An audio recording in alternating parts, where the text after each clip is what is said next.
Population in लोगों को हम फ्री में राशन बांटने का निर्णय माननीय प्रधानमंत्री जी के नेतृत्व में प्रधानमंत्री गरीब कल्याण अन्न योजना में हमने शुरू किया है, वो जारी है।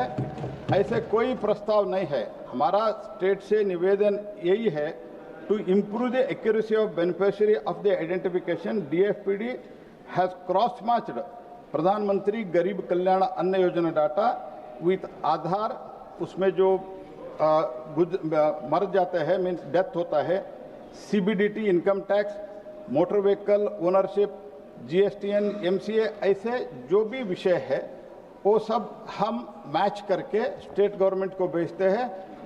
उसके एलिजिबिलिटी के क्राइटेरिया स्टेट डिसाइड करते हैं, उसके आधार पर वो डिसाइड करते हैं। हम 75% और 50% पे कोई भी चेंज आज के दिन में नहीं कर रहे। श्री सप्तगिरी उल्का। स्पीकर सर, आपके माध्यम से मैं माननीय मंत्री जी पूछना चाहता हूँ सर, PDS में अभी भी लीकेजेस है। When we talk about aspirational districts, 112 aspirational district में Raigarh and Koraput, there are 2 districts in my particular Lok Sabha which are both aspirational, and what we have seen is that because of the leakages and the beneficiaries not getting the due चावल जो नहीं मिलता, तो 8 tribal people ऐसे थे कंधमाल में जो mango colonel खा के वो बीमार हो गए थे, 2 की मौत हो गई थी। और इसमें लीकेजेस ज़रूर है। आपके जो KYC करते हो आप मैंडेटरी कर दियो, और मोबाइल कनेक्टिविटी भी हम लोग के एरिया में बहुत चैलेंजिंग है कोरापुट कंधमाल में। तो क्या सरकार एक यूनिवर्सल बेसिक इनकम जैसे एक मिनिमम अमाउंट हर एक व्यक्ति को देने का प्लान भी कर रहे हैं इन एडिशन टू PDS? क्या आप जवाब देंगे? नहीं, भारत सरकार का जो नेशनल फूड सिक्योरिटी एक्ट के तहत हमको फूड सिक्योरिटी देना है, वो फूड सिक्योरिटी हम रेगुलरली दे रहे हैं। और 2020 में कोविड के समय से लेके 2000 लगभग तो 2029 तक प्रधानमंत्री गरीब कल्याण अन्न योजना के तहत हम सबको अनाज बांट रहे हैं। जहां भी लीकेज हो रहा है अप टू डेसिग्नेटेड गोडाउन, ये जिम्मेदारी भारत सरकार के होते हैं। उसके बाद में जो फेयर प्राइस शॉप को चले जाता है, ultimately it goes to the beneficiary. वो बेनिफिशियरी तक पहुंचाने का काम स्टेट गवर्नमेंट का है। जहां भी कंप्लेंट आता है हम तुरंत स्टेट गवर्नमेंट को लिखते हैं कार्रवाई करने के लिए। और all 20.58 crore ration cards and 7.2 crore beneficiaries are digitised. आज ऑलमोस्ट 100% डिजिटाइजेशन करके हम आगे बढ़ रहे हैं। तो इसीलिए हम EPOS के द्वारा भी, मीन्स थंब इम्प्रेशन, बायोमेट्रिक्स, नहीं तो आइरिस लेके भी हम इसको आइडेंटिफाई करके देते हैं। उसके अलावा अभी EPOS के साथ ही साथ वेइंग स्केल को भी, स्केल मशीन को भी, वेइंग मशीन को भी वो कनेक्ट करके उसका बहुत ही टारगेटेड जो गरीब व्यक्ति है उनको ही पहुंचाना ऐसा प्रयास कर रहे हैं। स्पेसिफिक कंप्लेंट है तो वो मुझे लिखने दो। Question number 42 Shri Sudama Prasad. Question number बोल दें जी माननीय सदस्य। जी हाँ, क्वेश्चन 42। ओके, माननीय मंत्री महोदय।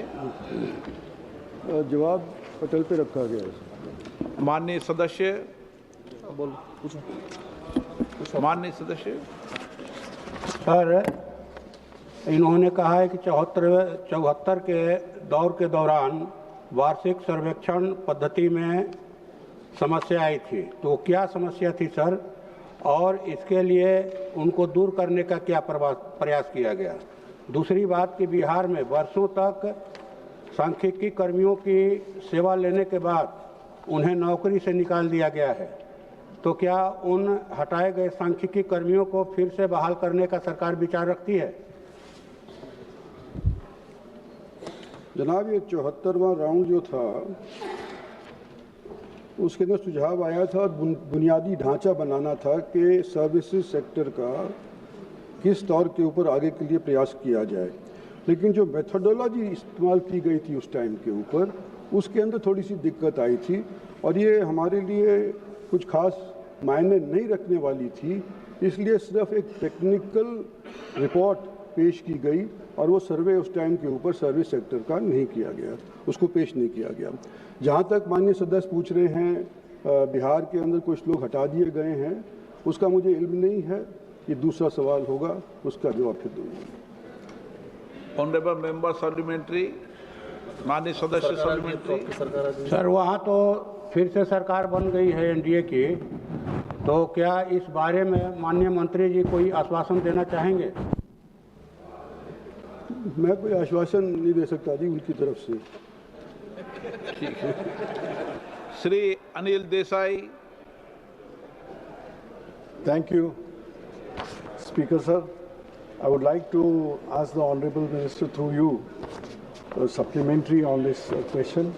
Sir, service sector has been contributing the most as far as compared to industry also, and being the highest contributor towards our GDP and the economy. The growth in the service sector, which has been there, we have seen the trajectory also and projections also in the coming years. This is very important that subsectors which have been divided in the service sector like trade, transport, finance, real estate, every sector assumes great importance, and data set has to be there. Like manufacturing or industry, we've been giving core sectors also. As stated in the answer, that in the 74th round, there was a hitch which developed regarding the methodology to be adopted, and only technical report was given. Now in this, every segment assumes great importance. What the methodology or what the basic concept the government is trying to come about the entire concept, because this assumes great importance in the sense that employment now, which is come down from public sector to private sector, and private sector is playing important role in the economy.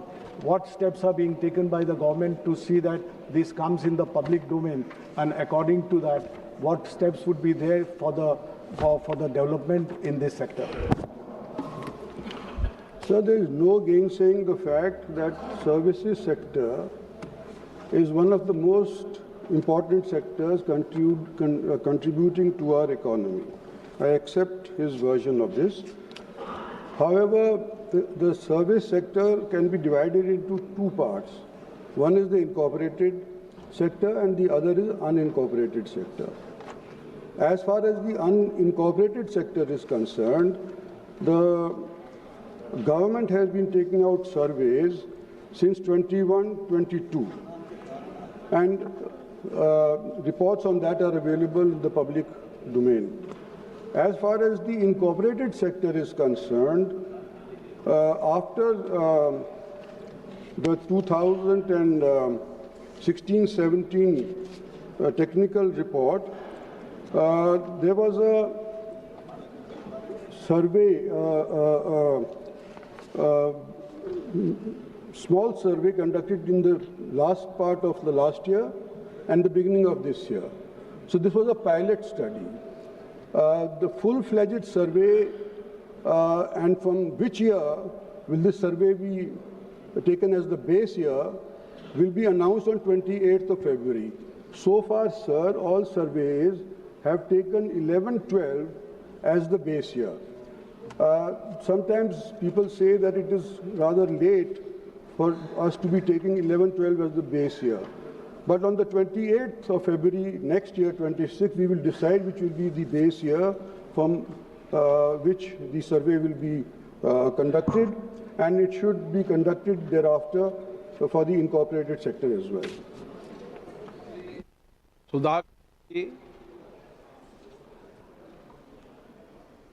Question number. क्या सरकार question number 42 के संदर्भ में क्या माननीय मंत्री अवगत कराएंगे कि बिहार के अनेक जिलों में विशेषकर ग्रामीण और सीमांत क्षेत्रों में बैंकिंग, डिजिटल नेटवर्क, स्वास्थ्य सेवाएं और आवश्यक सार्वजनिक सेवाओं की समयबद्ध उपलब्धता सुनिश्चित न हो पाने की प्रमुख कारण क्या है? क्या सरकार इन जिलों के लिए सेवा क्षेत्र सुदृढ़ीकरण हेतु कोई समयबद्ध कार्य योजना, विशेष पैकेज या नियमित निगरानी तंत्र स्थापित करने पर विचार कर रही है? सर, सवाल सर्वेज के ऊपर है। बिहार के विषय के अंदर क्या सरकार की बात है, वो अगर सेपरेट क्वेश्चन डालेंगे तो मैं मंत्री को जवाब दूंगा, सदस्य को जवाब दूंगा। Question number 43। ऐसे ये बिहार से क्वेश्चन था सुदामा का जी, और बिहार से संबंधित मामला था ये। Question number 43। माननीय अध्यक्ष जी, सदन के पटल पर स्टेटमेंट रखा गया है। अध्यक्ष महोदय, सोशल मीडिया महत्वपूर्ण विषय है और आज देश के हर व्यक्ति के जीवन में सकारात्मक या नकारात्मक दोनों दृष्टि से ये जीवन को प्रभावित करता है। खासकर देखा गया है युवाओं में कई तरह के जो ऐप्स बने हैं जिसमें जाति, धर्म, मजहब, भाषा, क्षेत्रवाद, प्रांतवाद, लिंग, ये जो ग्रुप्स हैं ये लगातार समाज को बांटता जा रहा है, जिसमें सोशल मीडिया है, मीडिया है।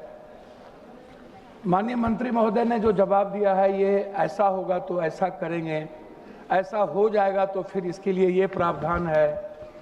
इन्होंने ये नहीं कहा कि पूरी जिंदगी तबाह होने के बाद या घटना घट जाए, किसी आदमी की हत्या हो जाए, तब हम निराकरण में ये दे रहे हैं। ऐसा उत्तर सही नहीं।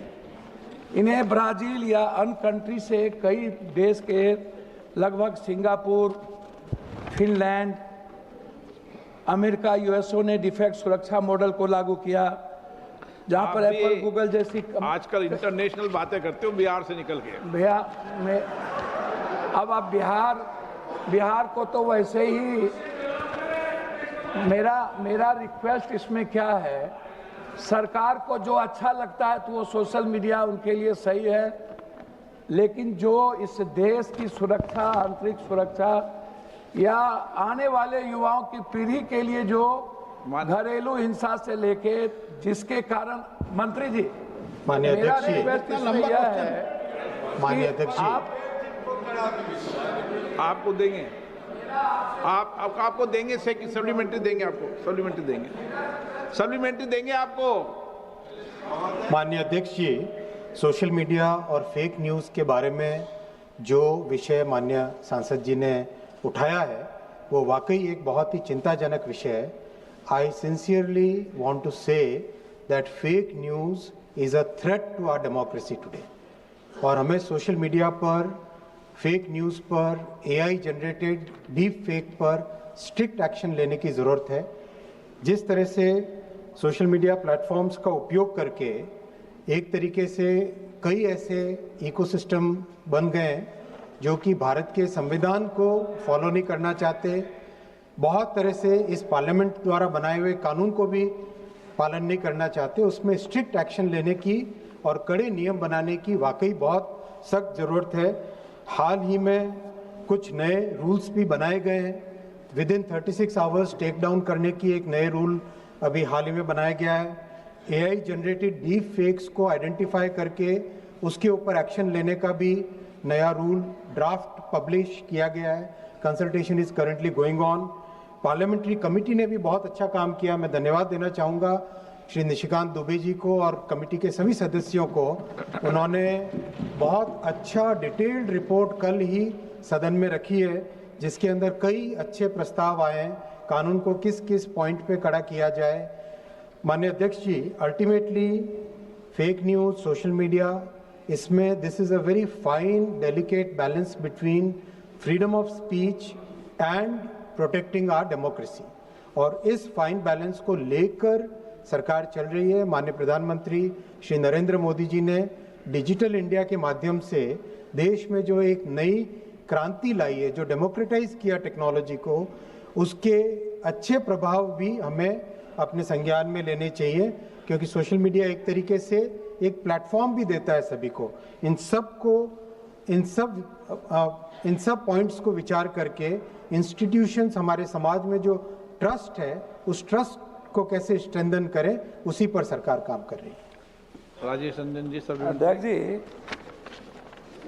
जब कोई भी फोटो या कोई भी चीज धर्म मजहब की, जैसे मणिपुर की घटना है, सोशल मीडिया ने प्रमुखता से इसको निभाया है और समाज में तनाव पैदा किया।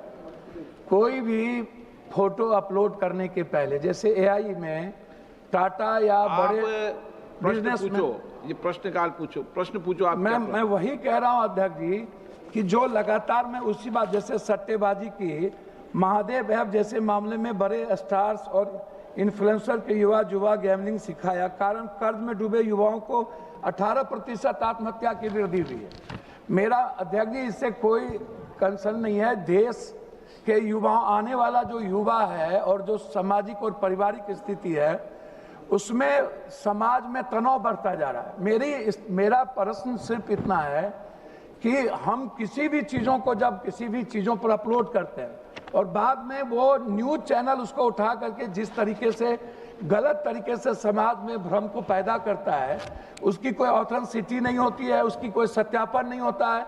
अच्छा, उसको डालने के पहले किसी से परमिशन लेना चाहिए कि नहीं, ये होगा कि नहीं, तो इस पर किसी भी तरह की कोई कार्रवाई नहीं है।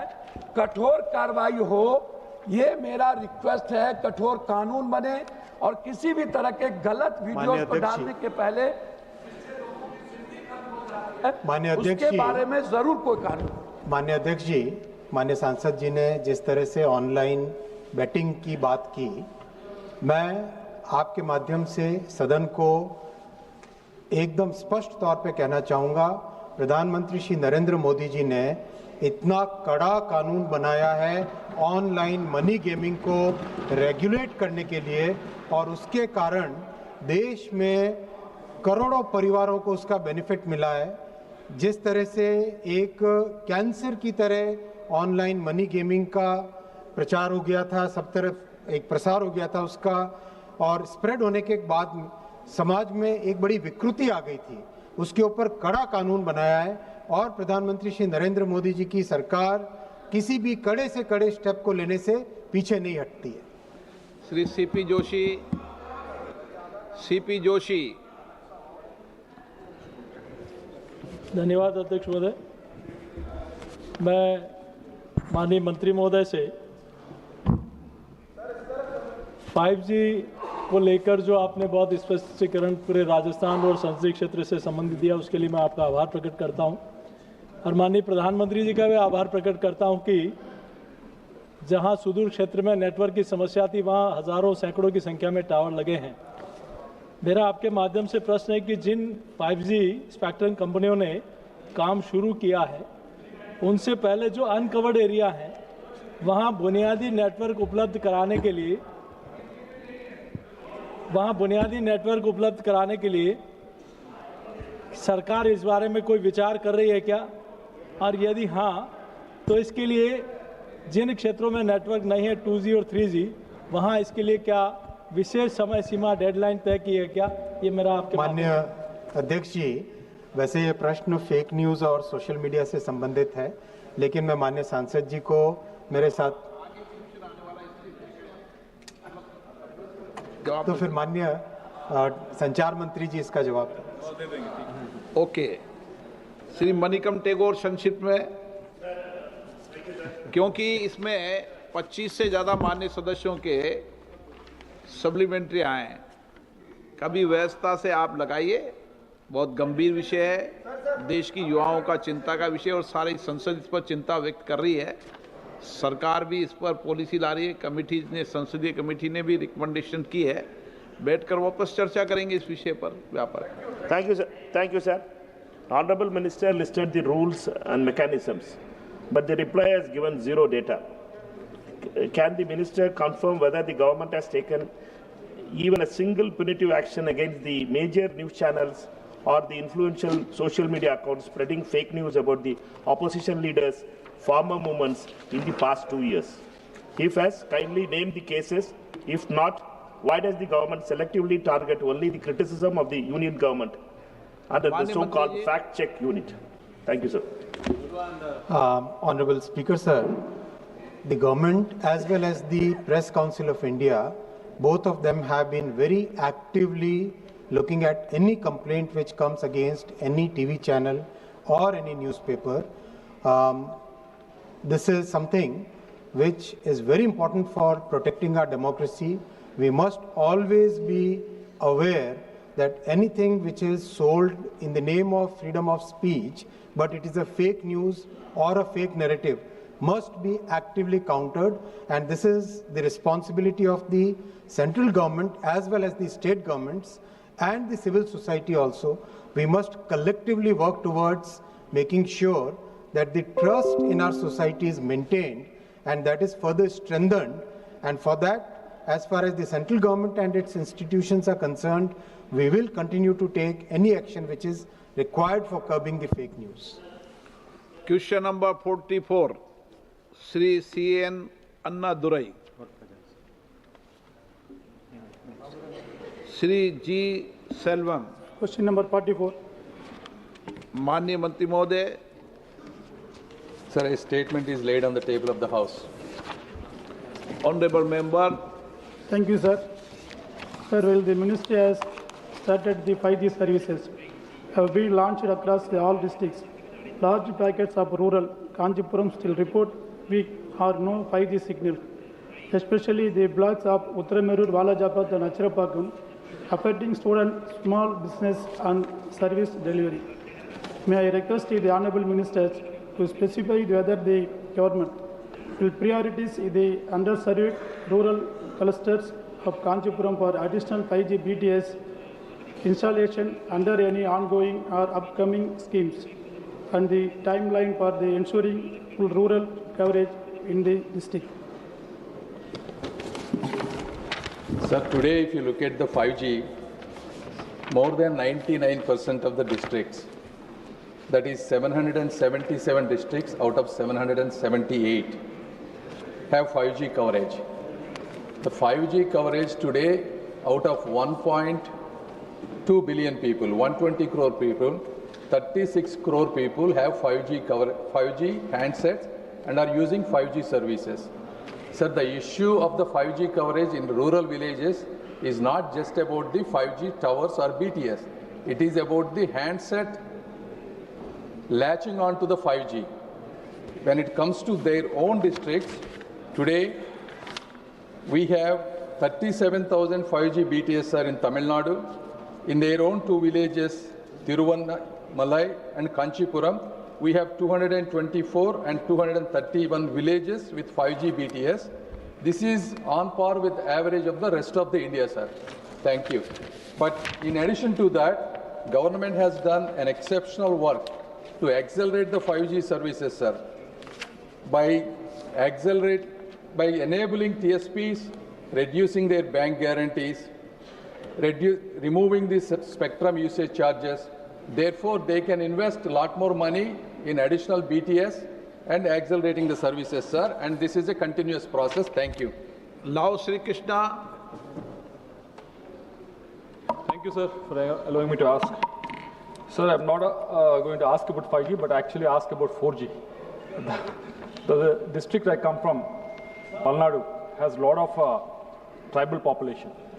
In mandals like Ballapalli, Veldurti, Macharla, these 3-4 mandals have a lot of ST populations and a lot of PVTG habitations also. The question I have is that, yes, I appreciate the ministry for actually rolling out indigenously manufactured 4G equipment almost in 97,500 villages across the country. But in these PVTG habitations in my constituency, land has been allocated, and but for such a long time, this 4G network has not been rolled out in these PVTG habitations. So I request, is there any timeline that they can give us that these PVTG locations can be given access to this 4G equipment? And if so, if there is any priority also given to this PVTG habitation, that will be great. Thank you, sir. Sir, when it comes to 4G, we have planned for around 27,000 towers across all these underserved areas, sir. These areas are far-flung, remote areas. Access has been an issue. Forest clearance, environmental clearance has been an issue. Therefore, our Honorable Cabinet Minister Scindia ji has written to individual chief ministers. I myself has written to each MP on exactly what the problems in that related area, so that we can coordinate with the local MP along with BSNL, who is an implementing agency, and the state government, so that we can accelerate this process, sir. when it comes to individual villages, there are variable factors and it is very hard to give exact information on what it is.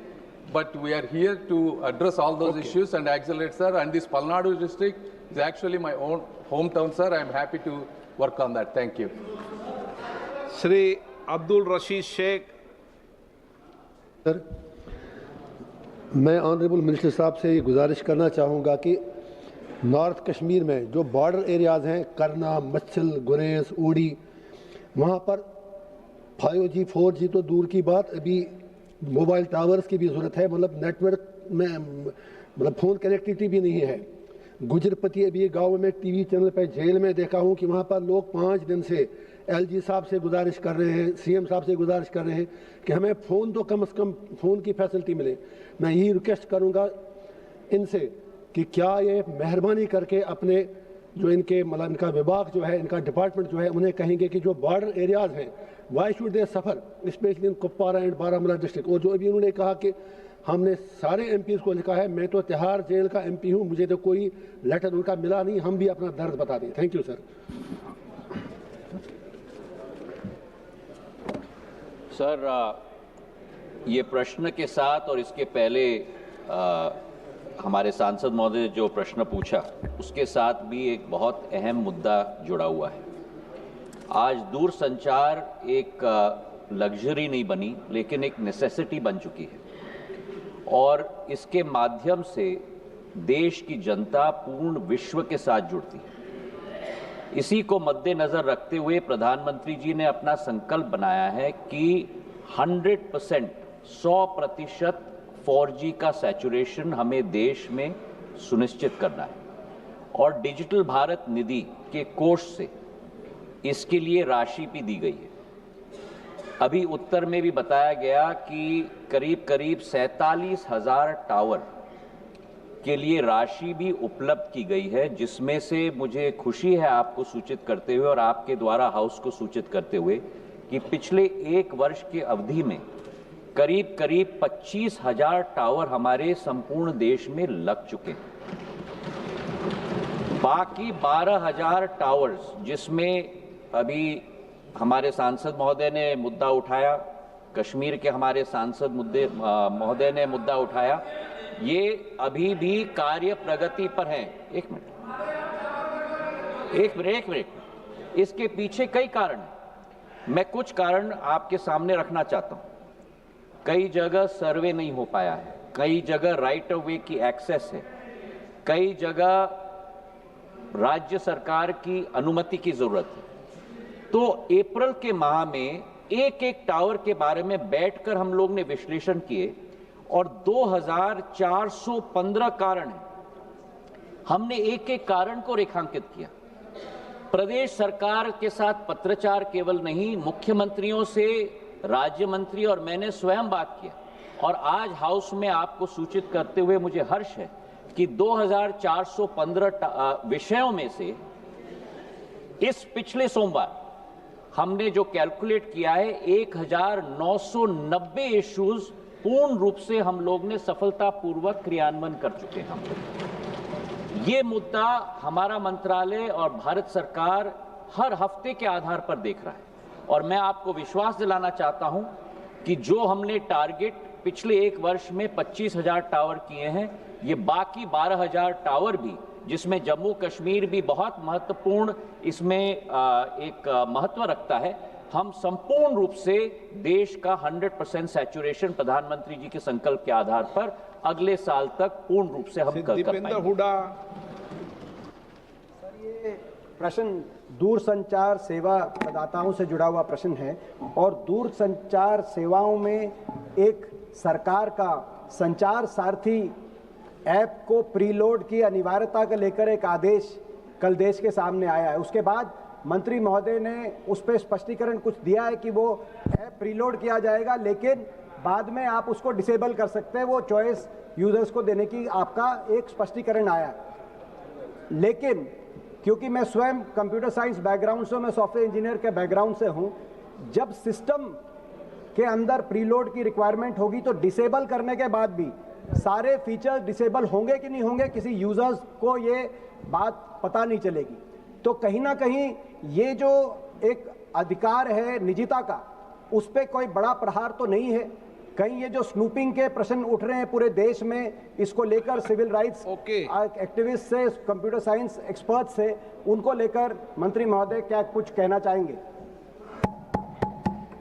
मैं दीपेन जी को उनके प्रश्न के लिए मैं धन्यवाद अर्पित करना चाहता हूं कि उनके प्रश्न के द्वारा सदन के पटल पर और देश की जनता के समक्ष मैं सारे तथ्य रखना चाहता हूं। सर, दूरसंचार का क्षेत्र एक बहुत बड़ा माध्यम है लोगों को विश्व के साथ जोड़ने का, और आज देश के अंदर हमारे 1 बिलियन यूजर्स हो चुके हैं सर। लेकिन जहां सकारात्मक उपयोग भी किया जाता है, ऐसे कई तत्व हैं जो इसका नकारात्मक उपयोग भी करते हैं, और सरकार का दायित्व होता है कि देश की जनता और हर नागरिक को उस नकारात्मक प्रयोगों से हम लोग और तत्वों के से हम लोग जोड़ पाएं और सुरक्षित रख पाएं। इसी सोच के साथ संचार साथी पोर्टल की हमने शुरुआत की थी सर 2023 में, और संचार साथी ऐप का प्रयोग हमने 2025 में हम लोग ने शुरुआत किया। अब संचार साथी क्या है? संचार साथी एक ऐसा ऐप है जिसके आधार पर, जन भागीदारी के आधार पर, आज देश की एक एक जनता और नागरिक अपने आप को सुरक्षित रख सकता है फ्रॉड से, स्टोलन मोबाइल से, अपने स्टोलन मोबाइल को रिकॉर्ड कर सकता है, रिपोर्ट कर सकता है। और 20 करोड़ हिट सर हमारे पोर्टल पे हुए हैं, करीब 1.5 करोड़ ऐप डाउनलोड हुए, और इसी के आधार पर जन भागीदारी, इसकी सफलता, सॉफ्टवेयर तो हमने बनाई है सरकार ने, पर इसकी सफलता का श्रेय अगर किसी को जाता है तो जनता को जाता है सर, क्योंकि उनके उपयोग के आधार पर ही हम लोग सफल हो पाए। और आज मैं रिकॉर्ड पे रखना चाहता हूं कि इस ऐप और पोर्टल के आधार पर 1.5 करोड़ मोबाइल कनेक्शन देश के अंदर डिस्कनेक्ट हुए हैं जो फ्रॉडुलेंट हैं, क्योंकि जनता ने रिपोर्ट किया है। करीब 26 लाख स्टोलन हैंडसेट हम लोग ने ट्रेस किए, 7 लाख स्टोलन हैंडसेट जो उपभोक्ता है उसे हमने वापस भी कर दिया है, और 41 लाख मोबाइल कनेक्शन डिस्कनेक्ट हुए हैं, 6 लाख फ्रॉड हम लोग ने ब्लॉक किए। इसी के आधार पर हम लोग ने ये कोशिश की कि हम लोग हर एक नागरिक को वो चॉइस दें, क्योंकि ऐप फोन पे है, इसका मतलब नहीं है कि वो ऑटोमेटिकली ऑपरेट हो जाएगा। जब तक मैं उपभोक्ता के रूप में उसमें रजिस्टर ना करूं, तब तक वो ऑपरेट नहीं होगा। और मैं उपभोक्ता के आधार पर, जैसे मेरे फोन पर सर ढेर सारे ऐप्स होते हैं, मैं उस ऐप को भी दबा के मैं डिलीट कर सकता हूं। तो ये लोकतंत्र में पूर्ण हक और अधिकार नागरिक का है सर। हम लोग ने केवल ये ऐप सभी को उपलब्ध कराने के लिए कदम लिया है। लेकिन फिर भी मैं सदन के पटल पे भी कहना चाहता हूं, हमारा कोई हट नहीं, इसकी सफलता का प्रयोग जनता के आधार पर हुआ है। फीडबैक हमें मिलेगा, उस फीडबैक के आधार पर अगर उस ऑर्डर में भी हम लोगों को कोई चेंज लाना है, उसके लिए भी हम लोग तैयार हैं। ये मैं अवश्य कहना चाहता हूं कि इस ऐप के आधार पर न स्नूपिंग संभव है, न स्नूपिंग होगा। प्रधानमंत्री नरेंद्र मोदी जी की सरकार देश की जनता के हाथों में अधिकार देना चाहती है ताकि वे अपने आप को सुरक्षित रख पाए। बहुत बहुत धन्यवाद sir. Question number 45 Shri doctor Amol Ram Singh कोले।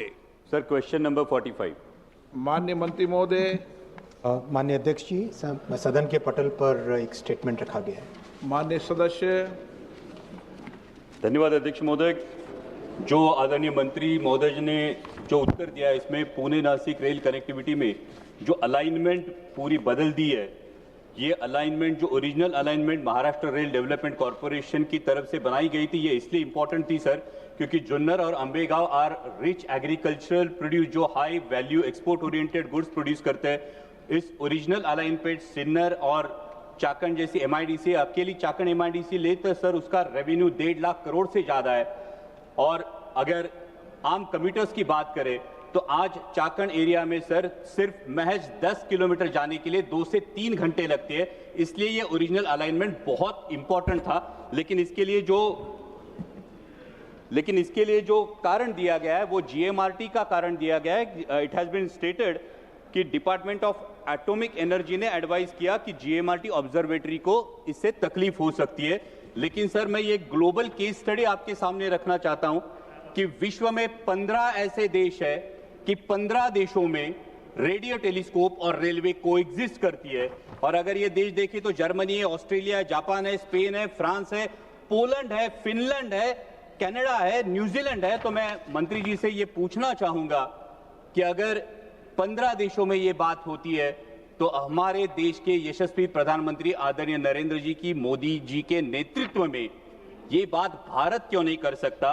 और साथ ही में क्या इसमें national centre for radio astrophysics, department of atomic energy and ministry of railways की एक डेडिकेटेड ट्राईपार्टी टेक्निकल कमिटी ने क्या इसको इवैल्यूएट किया है? अगर इवैल्यूएट किया है तो क्या इसकी रिपोर्ट, कमिटी की रिपोर्ट आदरणीय मंत्री जी सदन के समक्ष रखना चाहेंगे?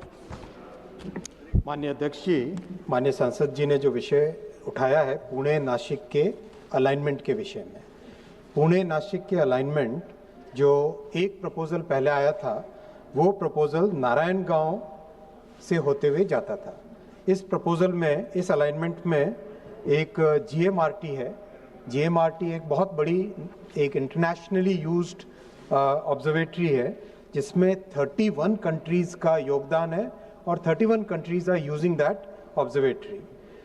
माननीय अध्यक्ष जी, जब टेक्निकल ग्राउंड्स पे department of science and technology और डिपार्टमेंट ऑफ एटॉमिक एनर्जी ने बहुत क्लियरली कहा कि अगर इस ऑब्जर्वेटरी के पास में से कोई भी रेलवे लाइन जाएगी तो ये जो इंटरनेशनल इम्पोर्टेंस का प्रोजेक्ट है उसमें डिस्टर्बेंस आएगा, तो उसके आधार पर और राज्य सरकार, सभी जनप्रतिनिधियों को सबके साथ बहुत विस्तृत चर्चा करने के बाद में निर्णय लिया गया कि इसका अलाइनमेंट इस तरह से हो, नासिक से साईनगर शिरडी, जिसकी डीपीआर डबल लाइन की बन चुकी है ऑलरेडी, साईनगर शिरडी से पुनतंबा जंक्शन, इसकी डबलिंग का ऑलरेडी सैंक्शन हो गया 240 करोड़ रुपीस। पुनतंबा जंक्शन से निम्बलाक तक 80 किलोमीटर्स डबलिंग कंप्लीट हो गई है। निम्बलाक से अहिल्यानगर 6 किलोमीटर डबलिंग का काम चल रहा ऑलरेडी। अहिल्यानगर से पुणे 133 किलोमीटर, जिसमें चाकन का भी कवरेज आता है, चाकन इंडस्ट्रियल एस्टेट का भी कवरेज आता है। इसके लिए न्यू डबल लाइन का डीपीआर प्रिपेयर हो गया है 8,970 करोड़ रुपीस से। माननीय अध्यक्ष जी, ये जो ऑल्टरनेटिव अलाइनमेंट है इसमें और जो पुराना अलाइनमेंट प्रपोज किया गया था, टाइम का डिफरेंस दोनों में बहुत कम आता है। और साथ ही साथ साईनगर शिरडी, जो कि हम सबके सांस्कृतिक पॉइंट ऑफ व्यू से बहुत ही महत्वपूर्ण तीर्थ स्थल है, वो भी नासिक से जुड़ जाता है। तो नए अलाइनमेंट में बहुत अच्छे बेनिफिट है। माननीय सांसद जी के और भी अगर कोई सुझाव होंगे और जिस रिपोर्ट के बारे में वो बता रहे हैं वो शेयर करेंगे, मैं ज़रूर उसका भी अध्ययन करूँगा। माननीय सदस्य सप्लीमेंट्री। सर, जो केस स्टडी है मैं आदरणीय मंत्री जी को देना चाहूंगा, लेकिन मंत्री जी के उत्तर में चाकन इंडस्ट्रियल जोन उसमें नए अलाइनमेंट में आएगा, तो ये चाकन इंडस्ट्रियल जोन से काफी दूर से जाता है। लेकिन इस बात को लेके मैं पूछना चाहूंगा कि जीएमआरटी को लेके जो giant metre wave radio telescope है उसका हम सभी को अभिमान है, और जैसा माननीय मंत्री जी ने कहा ये इंटरनेशनल इंपॉर्टेंस का एक विषय है। लेकिन जीएमआरटी की वजह से जुन्नर और अंबेगांव, इन दो तहसील में सर कोई इंडस्ट्री डेवलप नहीं होती। अब रेलवे का अलाइनमेंट भी अगर उससे दूर जाएगा तो मैं सरकार से पूछना चाहूंगा कि जुन्नर और अंबेगांव के लोग भी इसी देश के वासी है, उनके मथे ये एक इंटरनेशनल प्रोजेक्ट आया है, लेकिन इस प्रोजेक्ट की वजह से उनका जो डेवलपमेंटल डेफिसिट होगा, इस डेवलपमेंटल डेफिसिट को भरने की सरकार किस प्रकार से कोशिश करेगी? और साथ ही में जो एक सुझाव मैं देना चाहूंगा सर कि तलेगांव उर्ली कांचन, जो आप मुंबई टू मिरज ट्रैक का, मुंबई मिरज ट्रैक का 3rd और 4th लाइन एक्सटेंशन का जो प्रपोजल है, ये जो प्रोजेक्ट है, इस प्रोजेक्ट को खेड़ तहसील के स्थानिकों का बहुत विरोध है, क्योंकि कई घर उजड़ रहे हैं, कई खेत उजड़ रहे हैं, और इसलिए 12 गांवों का इस अलाइनमेंट, जो प्रपोज अलाइनमेंट है आपके डिपार्टमेंट से, उसे पूरा विरोध है।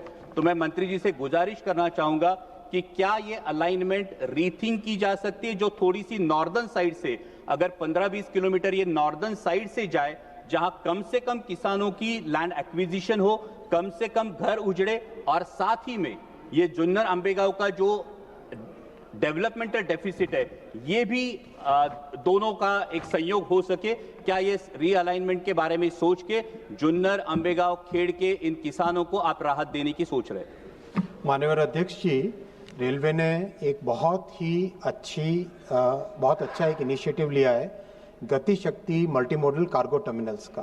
माननीय प्रधानमंत्री जी ने गति शक्ति के कॉन्सेप्ट से सभी विभिन्न मोड्स को जोड़ने का जो इनिशिएटिव लिया है, उस विजन के तहत गति शक्ति कार्गो टर्मिनल की एक बहुत अच्छी पॉलिसी है, जिसके तहत ऑलरेडी 130 गति शक्ति कार्गो टर्मिनल्स बन चुके हैं। उसी स्कीम के तहत, उसी पॉलिसी के तहत जो 2 नाम आपने लिए, उनके इंडस्ट्रियल डेवलपमेंट के लिए बहुत कुछ किया जा सकता है। 30-40 किलोमीटर का जो भी अगर एक कनेक्टिंग सेक्शन बनना हो, वो कनेक्टिंग सेक्शन इस कार्यक्रम के तहत भी किया जा सकता है। माननीय सांसद महोदय और राज्य सरकार दोनों मिलकर वहाँ के जितने भी ग्रामीण क्षेत्र जहाँ पे इंडस्ट्रियल डेवलपमेंट करना है, उनके साथ एक बैठक करें, रेलवे के अधिकारियों को भी भेजेंगे उसमें, और मिलकर सबका साथ सबका प्रयास करके इसमें आगे डेवलपमेंट हो, वो निश्चित भाव पे उस पर एक्शन लिया जाएगा। साथ ही साथ जो दूसरे प्रोजेक्ट के अलाइनमेंट की बात की है, उसमें भी माननीय सांसद और राज्य सरकार और रेलवे के अधिकारी सब मिलकर करेक्ट अगर अलाइनमेंट चेंज करना है तो उसमें कोई ऐसा हार्ड एंड फास्ट नहीं है। जहां पर जो जनता के लिए काम करने की, माननीय प्रधानमंत्री जी ने तो प्रधानमंत्री कार्यालय के नाम भी कर दिया है सेवा तीर्थ। तो सेवा तीर्थ उस भावना को दर्शाता है कि जनता की सेवा के लिए मोदी जी की सरकार समर्पित है, तो उसी भावना के साथ काम। लोक भवन भी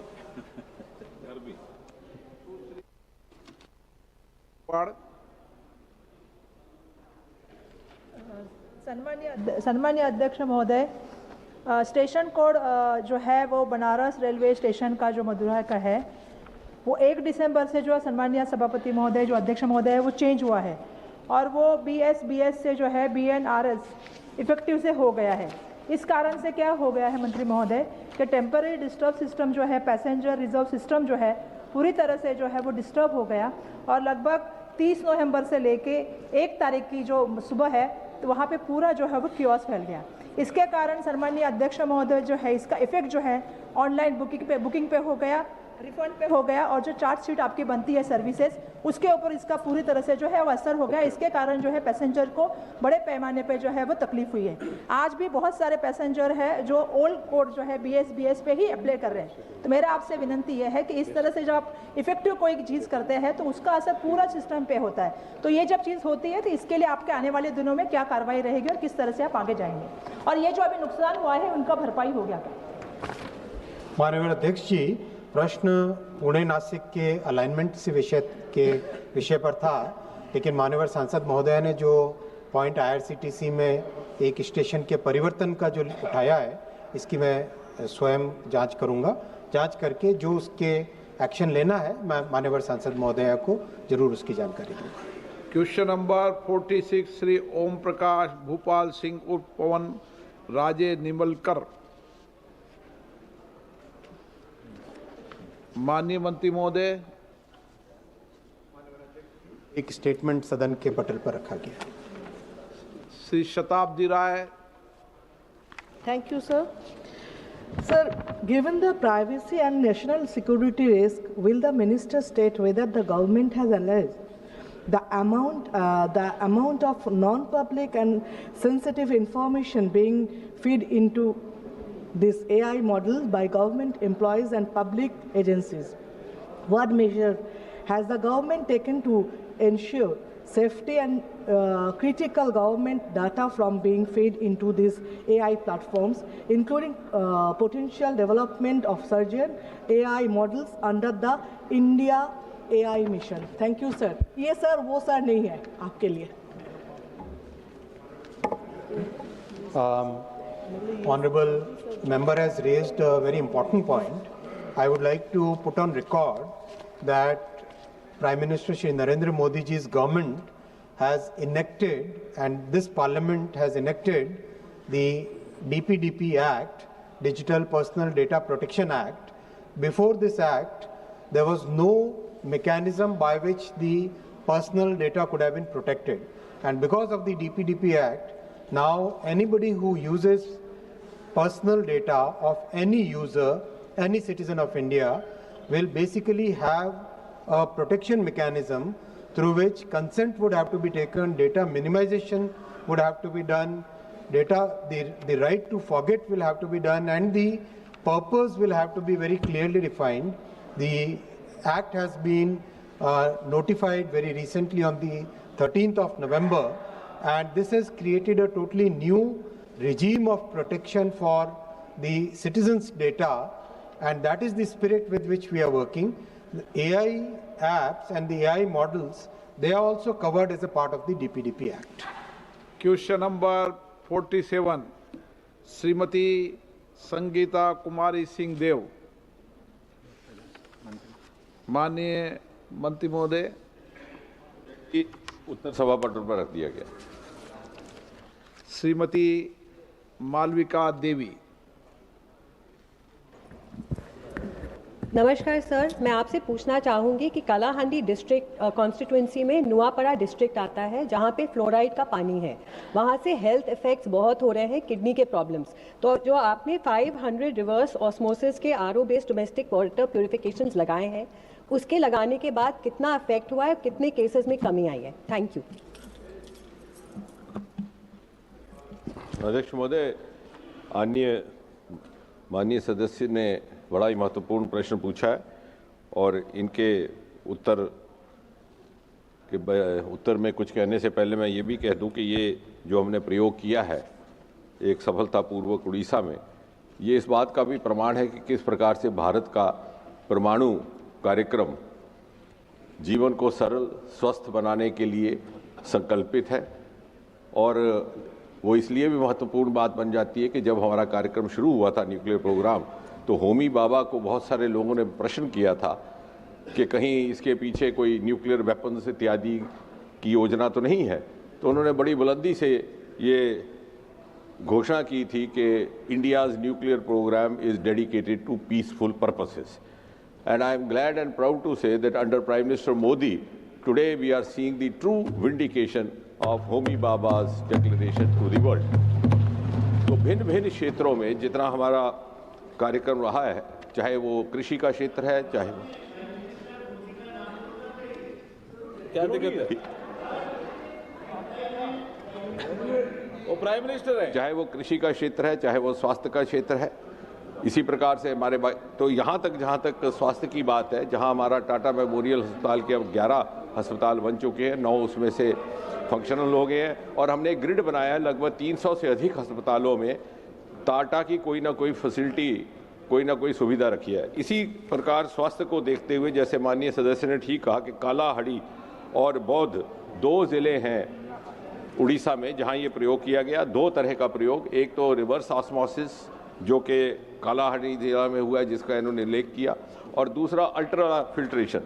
तो अल्ट्रा, और ये इसका पर्पस ये रहेगा कि इसका उद्देश्य ये है कि जो डोमेस्टिक ड्रिंकिंग वाटर है वो साफ सप्लाई किया जा सके, क्योंकि अल्ट्रा फिल्ट्रेशन से माइक्रोब्स और जो जरासीम कीटाणु उनका निवारण होता है, और रिवर्स ऑस्मोसिस से जो सैलिनिटी या दूसरे जो कभी कभी नमक या दूसरे ऐसे तत्व आ जाते हैं जो पानी को पीने लायक नहीं रहने देते। तो 500 इस प्रकार के रिवर्स ऑस्मोसिस के हमने इक्विपमेंट्स इस ज़िले में रखे हैं जिसका ये जिक्र कर रही हैं। और इसके अतिरिक्त भी 3 और ज़िले हैं जहां पर कम्युनिटी वाटर प्योरिफिकेशन यूनिट्स, क्योंकि ये तो घरों में हुआ, उसके अतिरिक्त उसमें खोरडा, मयूरभंज और बौद्ध डिस्ट्रिक्ट। और ये मुझे ये भी कहते हुए खुशी है कि प्रधानमंत्री के नेतृत्व में जो हमने एक नई पहल की है to open up the nuclear sector to the private players, जैसा कभी किसी ने सोचा ना था, यहाँ तक कि इसकी कभी किसी ने मांग भी नहीं की।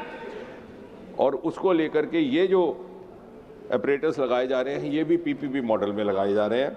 लगभग 40 इस तरह से प्राइवेट पार्टनर्स हैं जो हमारी इस कार्यक्रम, इस योजना में शामिल हैं। और इतना ही नहीं, चूँकि माननीय सदस्य दूसरे प्रदेशों से भी बैठे हैं, तो मुझे ये कहते हुए भी हर्ष होता है और ये साझा करते हुए कि उड़ीसा के अतिरिक्त पश्चिम बंगाल, बिहार, छत्तीसगढ़, महाराष्ट्र, गुजरात, राजस्थान, तमिलनाडु, केरल, असम, कर्नाटका, यानी बिना भेदभाव के जहां आवश्यकता है, सरकार चाहे किसी भी दल की है, वहां पर ये लगाए गए हैं।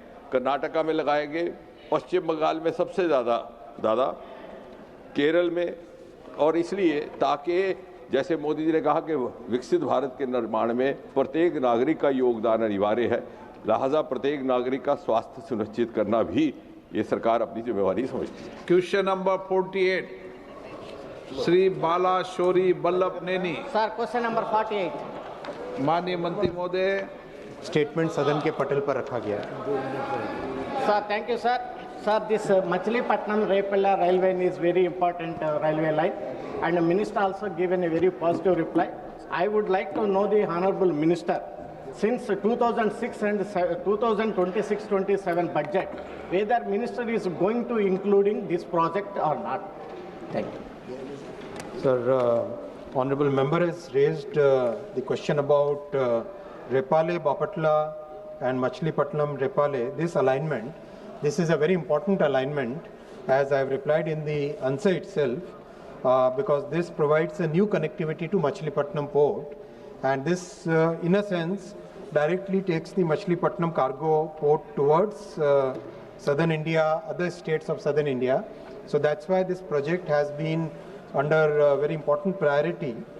The DPR is under preparation, but I would also like to point out that the connectivity to Machilipatnam port via Vijayawada, that has undergone a very significant change, significant improvement. From Vijayawada to Machilipatnam, doubling has already been completed. Vijayawada to Tenali, third line is going on. Gudiwada to Duggirala connectivity, that also is under survey. Repale Bapatla DPR work is going on. And Gudiwada to Bhimavaram, Narsapuram, that doubling has also been completed. Honorable Speaker, sir, I would also like to point out that before 2014, the combined railway budget for Andhra, Telangana, the united state of that point of time, was only 886 crore rupees. And now, Honorable Prime Minister Shri Narendra Modi ji is giving a budget of 9,417 crore to Andhra alone. So this is a huge jump in the railway requirements of Andhra Pradesh, and that is really bringing a lot of change in Andhra. प्रश्नकाल समाप्त। माननीय सदस्यगण, मुझे निम्नलिखित माननीय सदस्यों की स्थगन प्रस्ताव की सूचना प्राप्त हुई है। श्री उमेश भाई बाबूभाई पटेल, कुमारी सुधार, श्रीमती प्रतिभा मंडल, श्री कीर्ति आजाद, सुश्री एस ज्योतिमणि, राजेश रंजन, गुरजीत सिंह ओजला, लालजी वर्मा, देवेश शाक्या, जियाउर रहमान, धर्मेंद्र यादव, आनंद भदौरिया, दीपेंद्र सिंह हुडा, नरेश चंद उत्तम पटेल, श्री टी.आर. बालू, बी. मणिकम टेगोर, विजय कुमार उर्फ विजय बसंत, के. राधा कृष्णन, प्रोफेसर सौगत राय। मैंने आज किसी भी स्थगन प्रस्ताव की सूचना की अनुमति नहीं दी है। सभा पटल पर रखे जाने वाले पत्र item number 3 Rao Inderjit Singh. Speaker, sir, I rise to lay on the table of the House the papers mentioned against my name at serial number 3 in today's revised list of business. Item number 4 doctor Jitendra Singh. अध्यक्ष महोदय, आपकी अनुमति से मैं आज की संशोधित कार्यवली की क्रम संख्या 4 पर मेरे नाम के आगे सूचीबद्ध कागजात सभा पटल पर रखता हूं। धन्यवाद अध्यक्ष महोदय। Item number 5 Shri Jitin Prasad. Respected Speaker, sir, with your permission, I rise to lay the papers listed against my name as serial number 5 in today's revised list of business. Item number 6, Sri Yasopad Yaso Naik. Sir, I rise to lay on the table of the House the paper mentioned against my name at serial number 6 of today's revised list of business. Item number 7, Dr. P. Chandrasekhar. Honorable Speaker, sir, with your kind permission, I rise to lay on the table of the House the papers mentioned against my name at serial number 7 in today's revised list of business. Thank you. Item number 8, Sri Ravneet Singh. Honorable Speaker, sir, with your kind permission, I rise to lay on the table of the House the papers mentioned against my name at serial number 8 in today's revised list of business. Item number 9, Srimati Nimuben.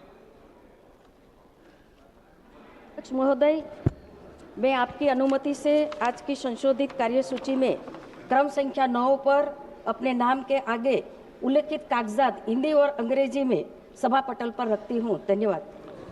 Item number 10, Mahasachiv. Sir, I have to report that Rajya Sabha has no recommendations to make to Lok Sabha in regard to the Manipur Goods and Services Tax Second Amendment Bill 2025. Item number 11, Sri V. Balashori. To present 5th and 6th reports of the Committee on Subordinative Legislation, Hindi and English versions as listed against my name in today's list of business. Item number 12, Sri P.C. Mohan. I rise to lay two statements, Hindi and English version of Standing Committee on Social Justice and Empowerment 2025-26 as listed against my name, serial number 12 in today's list of business. Item number 13, Srimati Nimuben. माननीय अध्यक्ष महोदय, मैं आपकी अनुमति से आज की संशोधित कार्यसूची में क्रम संख्या 13 पर अपने नाम के आगे सूचीबद्ध विवरण जो खाद्य और सार्वजनिक वितरण विभाग, उपभोक्ता मामले, खाद्य और सार्वजनिक वितरण मंत्रालय से संबंधित भारत में चीनी उद्योग एक समीक्षा के बारे में संबंधित संसदीय स्थायी समिति के 32वें प्रतिवेदन में की गई सिफारिशों के कार्यान्वयन की स्थिति के बारे में वक्तव्य सभा पटल पर रखती हूँ। धन्यवाद। Item number 14, Sri Kiren Rijiju. Sir, with your permission, I rise to move that this House do agree with the 11th report of the Business Advisory Committee presented to the House on 2nd December 2025. प्रश्न ये कि सभा 2 दिसंबर 2025 को सभा में प्रस्तुत कार्य मंत्रणा समिति के 11वें प्रतिवेदन से सहमत है। जो सदस्य प्रस्ताव के पक्ष में हाँ कहें, जो प्रस्ताव के विरोध में ना कहें। मेरे विचार में निर्णय हाँ वालों के पक्ष में प्रस्ताव अनुमोदित किया गया। शून्यकाल श्री उम्मेदाराम बेनीवाल।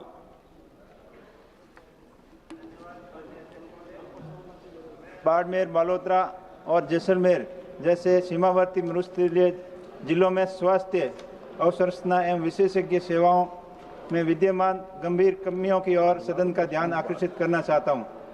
भारत के नियंत्रक एवं महालेखा परीक्षक CAG की राजस्थान में सार्वजनिक स्वास्थ्य अवसंरचना एवं प्रदर्शन लेखा परीक्षा 2024 के अनुसार इन जिलों में डॉक्टरों, विशेषज्ञ डॉक्टरों, नर्सों एवं पैरामेडिकल स्टाफ की भारी कमी का उल्लेख किया गया है।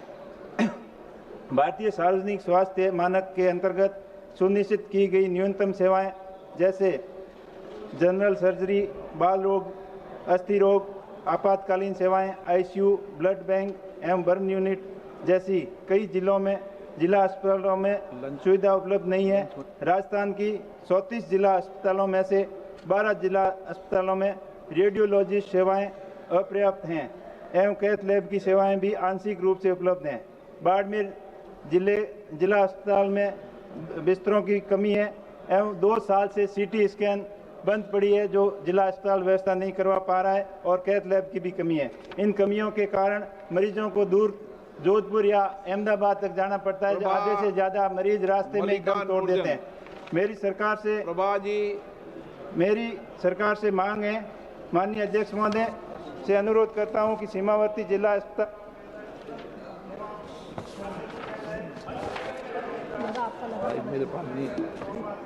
Thank you, Speaker, sir.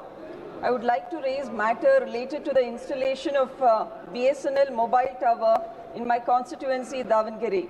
Bridging the digital divide and ensuring last-minute connectivity are core pillars of the Digital India mission.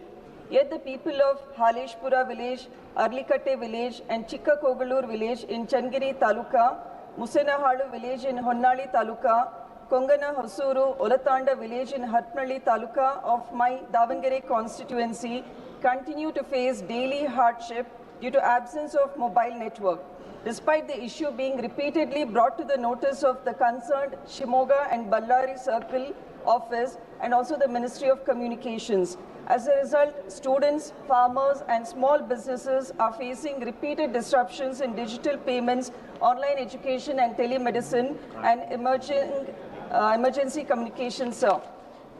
Speaker, sir, I therefore urge the ministry to address the BSNL network issue at these underserved rural community.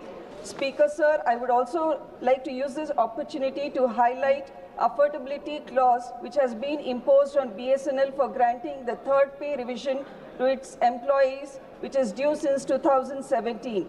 This clause is unjust because BSNL functions primarily for national service, not commercial profit, sir.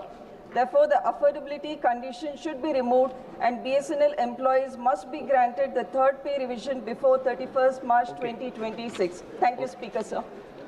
Shri दर्शन सिंह चौधरी। धन्यवाद sir. आज मैं इस सदन में आयुष्मान भारत प्रधानमंत्री जन आरोग्य योजना, जिसे स्नेह से और गर्व से आयुष्मान कार्ड कहते हैं, उस ऐतिहासिक पहल को नमन करना चाहता हूं। यह केवल एक कागज का कार्ड नहीं, यह गरीब के लिए चिंता से मुक्ति और स्वास्थ्य की सुरक्षा का विश्वास है। यह योजना जिसने लाखों परिवारों को कर्ज, गरीबी और असहायता से बचाया है। जो पहले अस्पताल में जाने से डरते थे, आज वे कह रहे हैं इलाज भी होगा और सरकार खर्च उठाएगी। लेकिन इस महान योजना के साथ कुछ चुनौतियां भी सामने आई हैं। कई निजी अस्पताल उपचार में जानबूझकर देरी करते हैं ताकि मरीज मजबूरी में पैसा देकर इलाज करवाए या दूसरे विकल्प छोड़े। कुछ अस्पताल बिना आवश्यकता के महंगे पैकेज दिखाकर पूरी राशि 5 लाख रुपए तक की एक ही मरीज पर खर्च कर देते हैं। कभी कभी फर्जी प्रक्रियाओं के नाम पर कहीं पर मरीज की जानकारी बिना कार्ड स्वाइप, नकली भर्ती और बिलिंग की शिकायतें आ रही हैं। इन प्रथाओं से योजना की प्रतिष्ठा घटती नहीं, लेकिन यह स्पष्ट दिखाता है कि व्यवस्था मजबूत है, लेकिन निगरानी और सुधार की आवश्यक है। इसलिए मेरी मांग है कि अस्पतालों के लिए मॉनिटरिंग और रैंकिंग सिस्टम लागू हो, फर्जी बिलिंग और दंड लाइसेंस निलंबन की व्यवस्था कड़ाई से लागू हो, मरीजों के लिए रियल टाइम शिकायत। जोशी। धन्यवाद अध्यक्ष महोदय। मैं अपने संसदीय क्षेत्र और मेवाड़ की एक महत्वपूर्ण समस्या जो रेलवे से संबंधित है, पिछले 10-11 वर्षों में रेलवे में इलेक्ट्रिफिकेशन, डबलिंग और नई रेलवे लाइन मोदी सरकार में बहुत बड़ी सौगातें उस क्षेत्र को मिली है। लेकिन मेवाड़ क्षेत्र के लोग मुंबई और दक्षिण में चेन्नई में बड़ी संख्या में, चाहे व्यापार हो, चाहे नौकरी हो, चाहे मजदूरी हो, चाहे अध्ययन के लिए वहाँ हमारे यहाँ के लोग जाते हैं। जब त्यौहार होता है या कोई काम होता है तो वहाँ के लोगों के आने के लिए बड़ी परेशानी है। अभी एक ट्रेन मात्र उदयपुर से मुंबई की, चित्तौड़ से मुंबई की चलती है, वो भी अल्टरनेट डे चलती है। मेरा आपके माध्यम से सरकार से मांग है कि चित्तौड़ से मुंबई और चेन्नई के लिए कोई शीघ्र एक ट्रेन चले ताकि वहां के लोगों को आने जाने में सुविधा मिल सके। बहुत बहुत धन्यवाद। रामवीर सिंह विधूड़ी।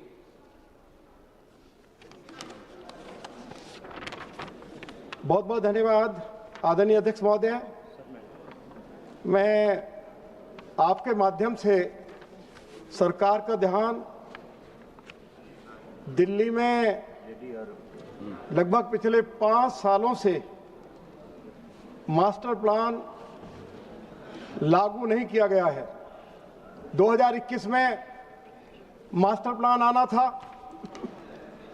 आज 2025 हो गया है।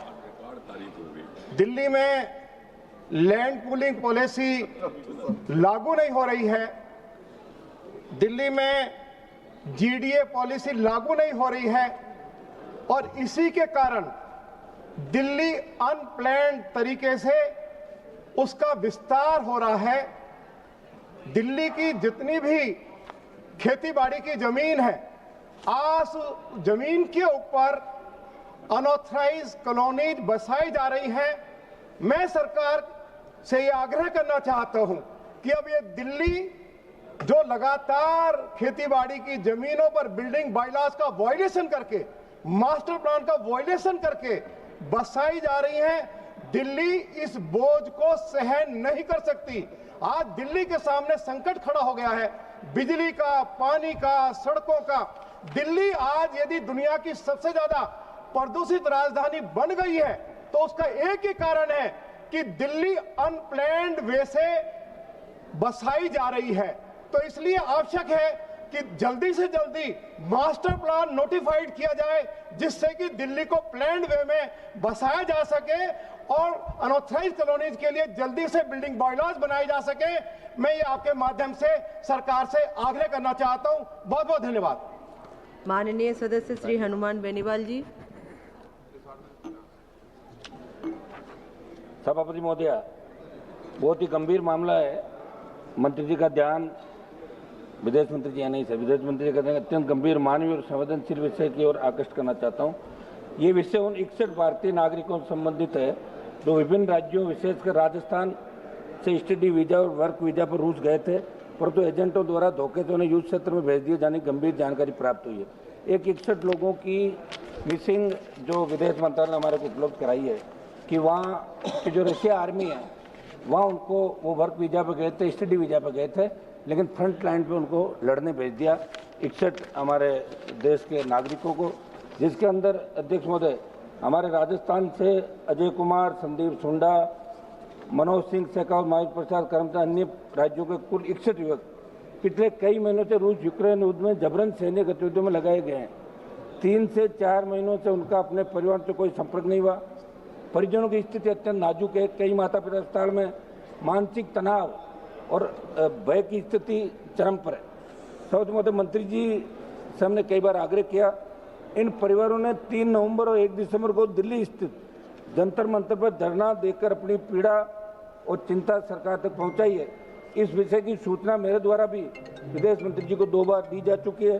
वर्तमान में आवश्यक है कि इन भारतीयों की सुरक्षा सुनिश्चित की जाए और रूस सरकार से तत्काल वार्ता कर इन्हें युद्ध क्षेत्र से सुरक्षित बाहर निकालकर स्वदेश वापसी की ठोस पहल की जाए।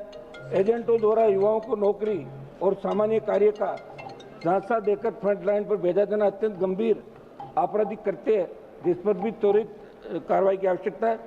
अतः आपके माध्यम से विदेश मंत्री से निवेदन है, इस मुद्दे को उच्चतम राजनीतिक स्तर पर तत्काल उठाया जाए, विशेष तंत्र सक्रिय किया जाए। इन 61 भारतीय नागरिकों की शीघ्र सुरक्षित एवं सम्मानजनक वापसी हेतु आपात प्रयास किए जाए। धन्यवाद। माननीय सदस्य श्री मुकेश राजपूत जी।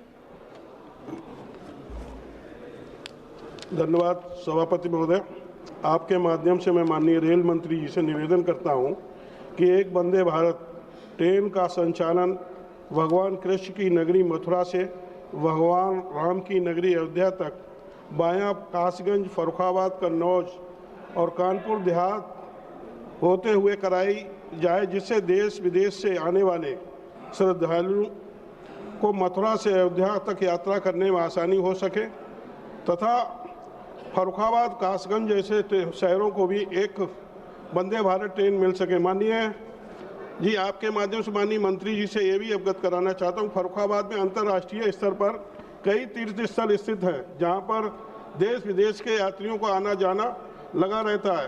फर्रुखाबाद में अंतर्राष्ट्रीय बौद्ध तीर्थ स्थल शंखसा, जहाँ भगवान बुद्ध का स्वर्गावतरण हुआ था, बाबा नीप करोरी धाम की तपोस्थली नीप करोरी धाम भी स्थित है।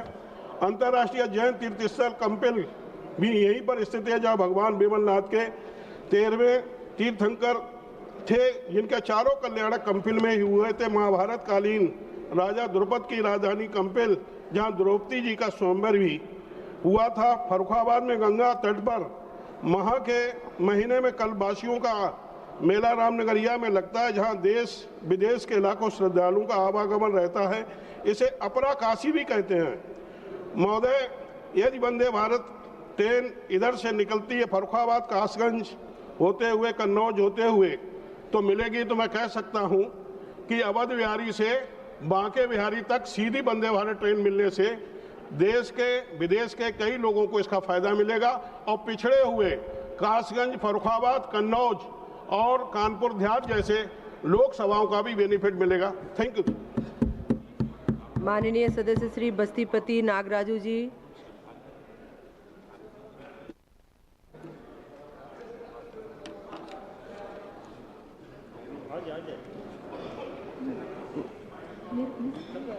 స్పీకర్ మేడం, నేను ఈ సభ దృష్టికి బిఎస్ఎన్ఎల్ ఉద్యోగుల సమస్యలపై ఆకర్షించడానికి నిలబడుతున్నాను. బిఎస్ఎన్ఎల్ అనేది దేశపు టెలికాం మౌలిక సదుపాయాలకు వెన్నెముక లాంటి స్థాయిలో పనిచేస్తున్నటువంటి ఒక ప్రాధాన్యమైన ప్రభుత్వ రంగ సంస్థ. ఇది ముఖ్యంగా గ్రామీణ ప్రాంతాలు మరియు దూర ప్రాంతాల్లో సేవలు అందిస్తున్న అధ్యక్ష. బిఎస్ఎన్ఎల్ ఉద్యోగులు ముఖ్యంగా ప్రకృతి విపత్తులు, జాతీయ అత్యవసర పరిస్థితులు మరియు కోవిడ్-19 లాంటి మహమ్మారి వంటి సమయాల్లో కూడా దేశానికి అపూర్వమైన నిబద్ధతతో సేవలు అందిస్తున్నారు. కోవిడ్ సమయంలో దాదాపు 380 మందికి పైగా ప్రాణత్యాగం చేశారు అధ్యక్ష. వారు అందించినటువంటి సేవలకు సరైన గుర్తింపు లేదు.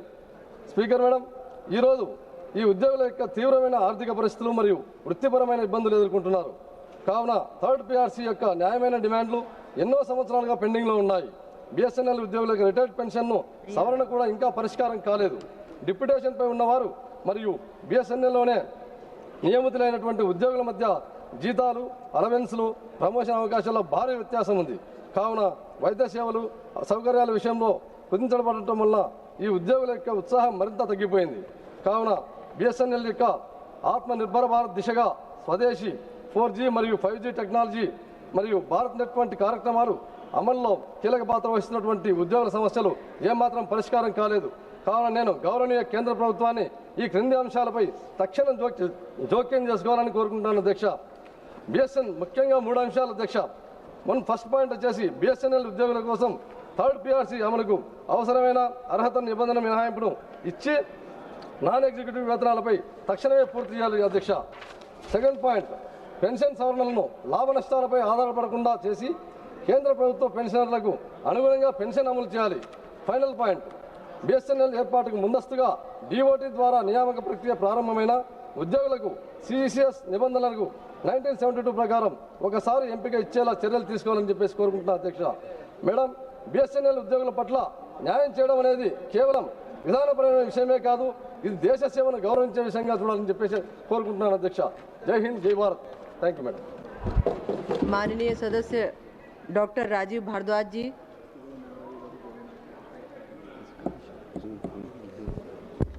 धन्यवाद सभापति महोदय। मैं आपके माध्यम से आयुष मंत्री आदरणीय जागब जी का ध्यान मेरे लोकसभा क्षेत्र में आयुर्वेद महाविद्यालय पपरोला के विषय में दिलाना चाहता हूं। सभापति महोदय, ये महाविद्यालय हिमाचल प्रदेश में अपनी तरह का एकमात्र संस्थान है। पूरा परिसर पहाड़ियों से घिरा है, हर्बल वनस्पतियों से समृद्ध है। इस महाविद्यालय को भारत सरकार के आयुर्वेद शिक्षा नियामक संस्था भारतीय चिकित्सा परिषद द्वारा मान्यता प्राप्त है। भारत के आयुष विभाग द्वारा इस महाविद्यालय को विशेष संस्थान का दर्जा दिया गया है। 5 करोड़ रुपए की अलग से निधि प्रदान की गई है। मैं केवल आपका ध्यान मंत्री जी का आपके माध्यम से दिलाना चाहता हूं, ये महाविद्यालय राष्ट्रीय महत्व का संस्थान बने। जब हमारी सरकार हिमाचल प्रदेश में थी, इसकी एक योजना बनाकर केंद्र में भेजी गई थी। वहां हिमाचल में पहाड़ी क्षेत्र के लिए योजना है आयुष विभाग की कि वहां राष्ट्रीय महत्व का एक संस्थान बने और ये सभी पैरामीटर्स पूरा करता है। सभापति महोदय, मैं आपके माध्यम से एक और ध्यान दिलाना चाहता हूं कि ये विद्यालय एड्स जागरूकता, क्षय रोग उन्मूलन कार्यक्रम, पल्स पोलियो कार्यक्रम जैसे राष्ट्रीय स्वास्थ्य कार्यक्रमों को लागू करने में पूर्ण सहभागिता प्रदान करता है। मेरा आपके माध्यम से अंत में मैं ये कहना चाहता हूं कि ये राष्ट्रीय महत्व का संस्थान बने, यानी नेशनल इंस्टीट्यूट ऑफ आयुर्वेदा। इससे आयुर्वेद के क्षेत्र में विशेष वित्त पोषण होगा, अधिक कार्यकुशलता, गुणवत्ता, एवं अनुसंधान में बढ़ोतरी होगी और ये लोकहित में एक बहुत बड़ा निर्णय होगा। सभापति महोदय, आपके माध्यम से मैं आयुष मंत्री जी से ये प्रार्थना करना चाहता हूं। बहुत बहुत धन्यवाद सभापति महोदय। माननीय सदस्य श्रीमती सांभवी जी। धन्यवाद सभापति महोदय। सबसे पहले बिहार की बेटी होने के नाते हम आपको और इस पूरे सदन को बिहार की अकल्पनीय और ऐतिहासिक जीत की बधाई देते हैं। बिहार ने पूरे देश में ये स्थापित कर दिया है कि झूठ और नफरत की राजनीति पर विकास की राजनीति हमेशा भारी पड़ती है। सभापति महोदय, आज का जो विषय है वो बिहार के भविष्य से जुड़ा हुआ है। नीति आयोग ने अटल इनोवेशन मिशन के तहत पूरे देश में 10,000 अटल टिंकरिंग लैब्स बना करके शिक्षा के केंद्र में एक नई क्रांति लाने का आह्वान किया है।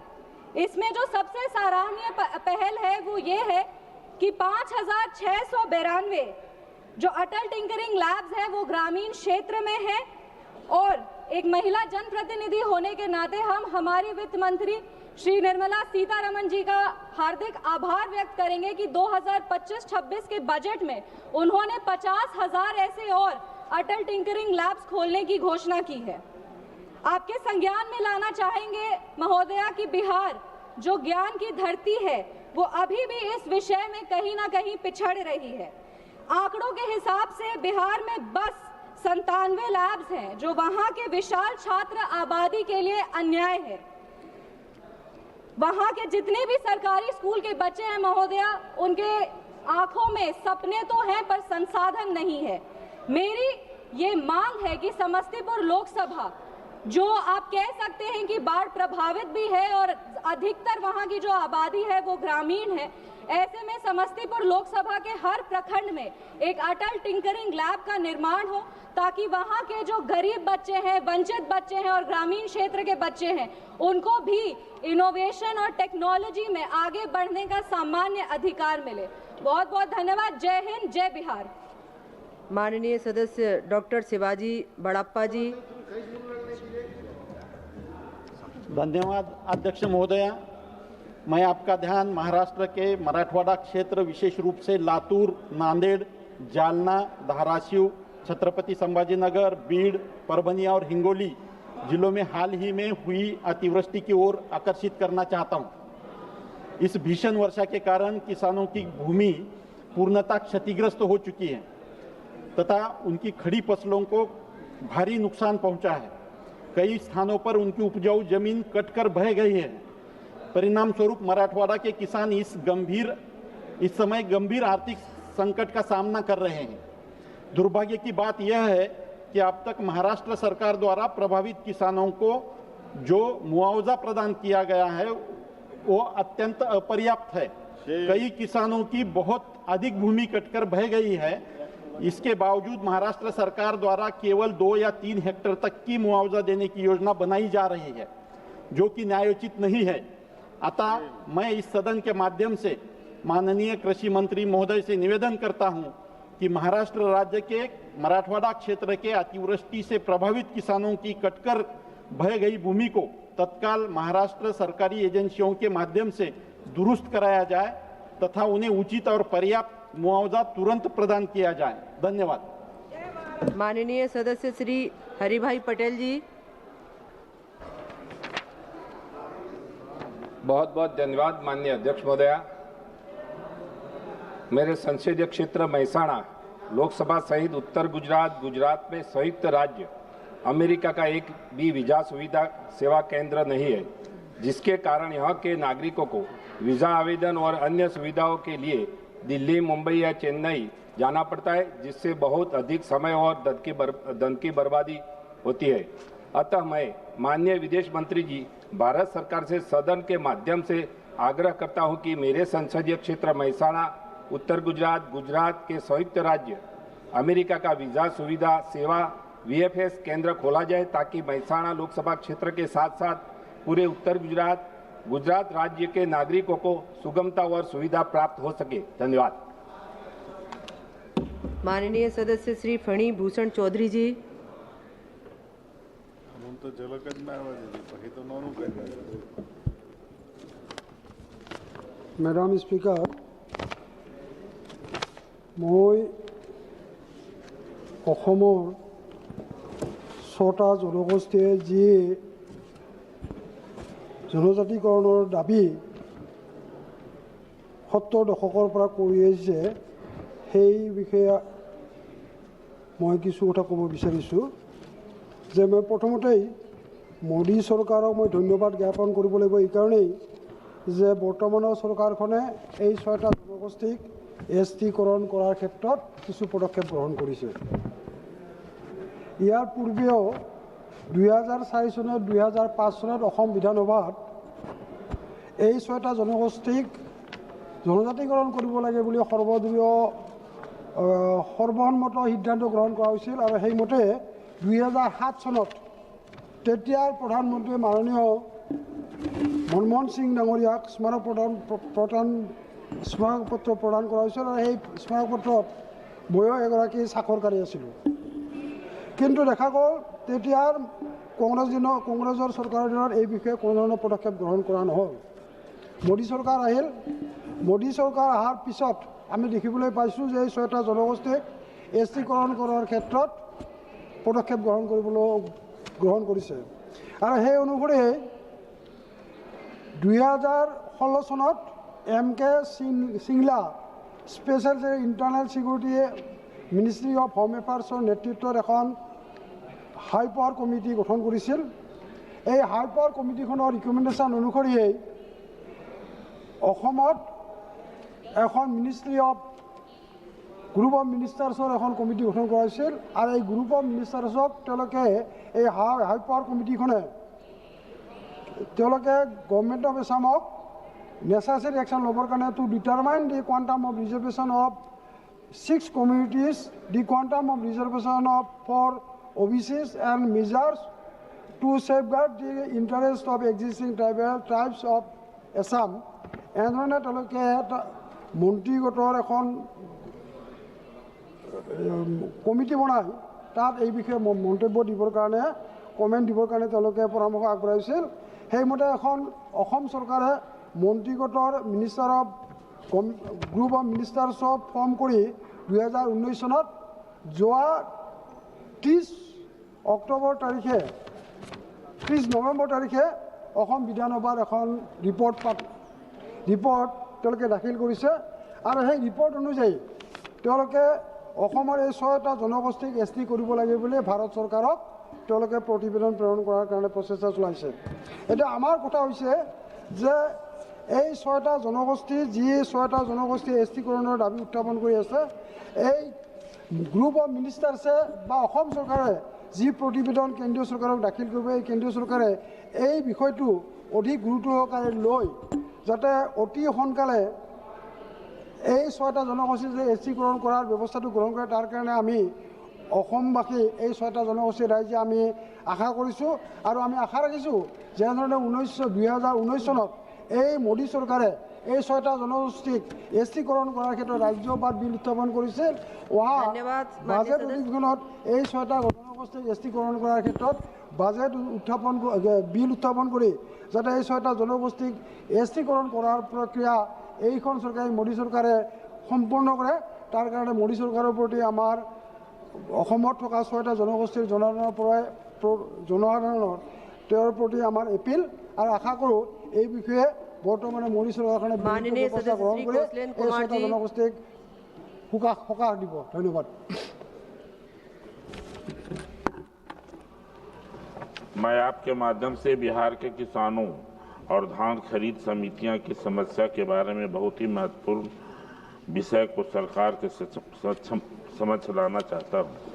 केंद्र सरकार ने खाद्य एवं सार्वजनिक वितरण प्रणाली मंत्रालय के नियमों के अनुरूप बिहार सरकार वहां के निबंधित समितियां के माध्यम से धान की खरीद और उसे उसना और अरबा चावल के रूप में परिवर्तित करने की प्रक्रिया में धान खरीद समितियों को काफ़ी नुकसान हो रहा है। केंद्र सरकार ने वर्ष 2011-12 में जो नियम बनाया है वह आज भी लगभग 14 वर्षों से पालन करते हुए 2.5% कमीशन समितियों को भुगतान किया जाता है, जो कि एमएसपी पर निर्धारित है। अब 14 वर्षों में केंद्र सरकार एमएसपी के प्रति वर्ष निर्धारित करती है, किंतु कमीशन धान खरीद समितियों को 11-12 के एमएसपी पर ही 2.5% भुगतान हो रहा है। इसके कारण समितियों को काफी नुकसान हो रहा है। मैं माननीय मंत्री जी से आग्रह करता हूं कि बिहार के धान खरीद करने वाले निबंधित समितियों को प्रति वर्ष के निर्धारित एमएसपी दर का 2.5% कमीशन का भुगतान करने का आदेश दें। साथ ही आकस्मिक व्यय मद परिवहन, मजदूरी, भंडारण एवं रख रखाव के मद में की जा रही भुगतान राशि पर कम से कम 10% की वृद्धि करें और धान की कुटाई मद में अभी अरवा चावल पर 10 रुपया, युसना चावल पर 29.45 पैसा दर से अभी महंगाई के अनुसार वृद्धि करने की कृपा करें, क्योंकि यह भी वर्ष 11-12 की दर ही निर्धारित रेट है। साथ ही समितियों को धान की सूक्ष्म मद में के लिए 2.5% प्रति क्विंटल नुकसान राशि का भुगतान की व्यवस्था करने की कृपा करें। यह बिहार के किसानों और धान खरीद समितियों के लिए अति आवश्यक है, क्योंकि उसका आर्थिक नुकसान हो रहा है। धन्यवाद। माननीय सदस्य श्री सेल्वा गणपति जी। Thank you, Honorable Madam Chairperson. The various parts of Tamil Nadu, especially the delta region of our state, have experienced heavy rain, which has devastated the normal life of the farmers, Madam. Because of this heavy rain, the moisture content of the paddy grown by our farmers have abnormally raised, rendering them not to be procured, which has come to a standstill. Therefore, Madam Chairperson, our dynamic leader, the Dravidian leader of our state, the Chief Minister of Tamil Nadu, had written to the Prime Minister to increase the permissible moisture content for paddy procurement from 17% to 22%, highlighting the plight of the poor farmers. In fact, 3 central teams have visited various parts of Tamil Nadu and collected samples, which the people have established that the moisture content is more because of the rain, incessant rain. They've collected samples and they left. But unfortunately, this vengeful and anti-farmers government have rejected the request to increase the permissible moisture content for paddy procurement. Madam, because of which the livelihood of our farmers have been thrown out of gear. In fact, I recall that on several occasions in the past when the union government accepted the request to increase the moisture content, but whereas the deaf air union government rejected the proposal on various issues, including the metro rail project, which was due to Madurai and Coimbatore, was blatantly rejected by this government, betraying the people of Tamil Nadu. It's not only this, Madam, the funds for education department have been stopped. The NREGA funds have been reduced. The rail project have been forestalled. Now the farmers are betrayed. They are not betraying the DMK government, but they are betraying the people of Tamil Nadu. I say, government, the Kharif procurement is also still underway. And the northeast monsoon will intensify again. धन्यवाद. 1 minute, Madam. I, on behalf of the DMK, urge upon this union government to order for relaxation of moisture RAM. Otherwise, the farmers will be rendered, their livelihood will be rendered absolutely bad. Thank you, Madam. माननीय सदस्य श्री प्रवीण